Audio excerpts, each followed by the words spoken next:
In the third session, we continued to work on haltering and added a come to me cue. In this fourth session, we'll continue to build on that.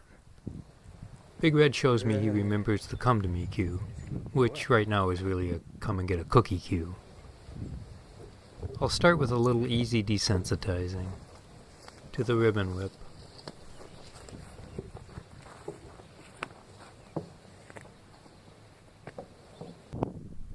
To my touch.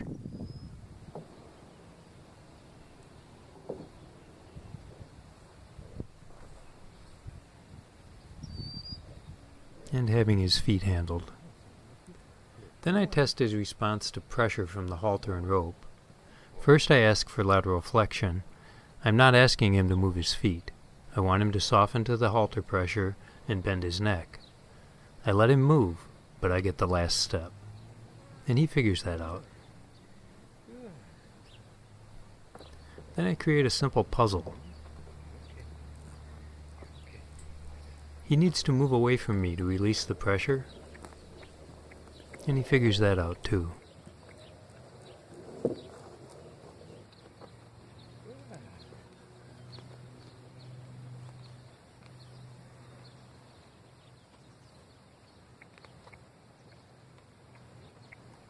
Good boy.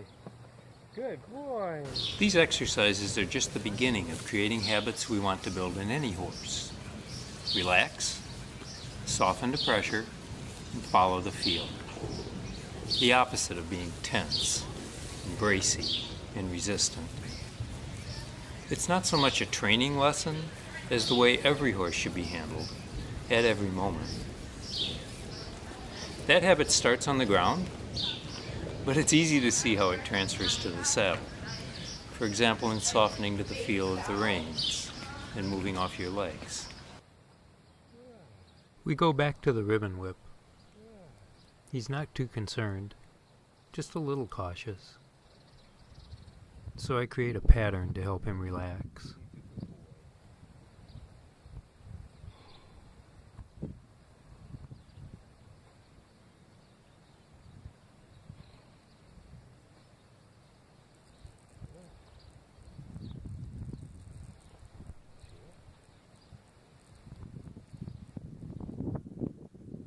When he shows he's okay with that, I raise the ante by cracking the whip lightly and by swinging it over him. No problem. Big Red is confident and not a very spooky horse, but still, it would be worthwhile to continue with desensitizing in creative ways. As he's exposed to many different scary things that my body language tells him are actually okay, he'll start to spook a little less. He'll learn to look to me to see if it's okay. And he'll learn that I won't push him too much. And maybe he can trust me as a leader. In later sessions, I could explicitly teach him to stand still and look to me when something makes him nervous. When he does that, I'll be ready to redirect him to a simple movement that he knows well. Like lower his head, leg yield, or back up. Over time, looking to me will become a habit, and the simple movements I ask for will become a comfort zone that make the scary thing feel okay. I have a story about that I like to tell. Years ago I was starting a sweet little Morgan mare under saddle. We'd done a fair amount of desensitizing, and I'd taught her that if something scared her, I'd like her to stop, look to me for direction, and lower her head. We'd finished up a training session and she was following me through the parking lot at the end of the lead rope.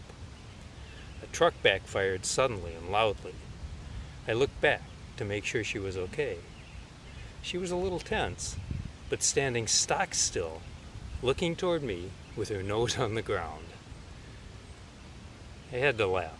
She just earned an A+ for that lesson. Big Red and I finish up by taking a field trip to check out the arena.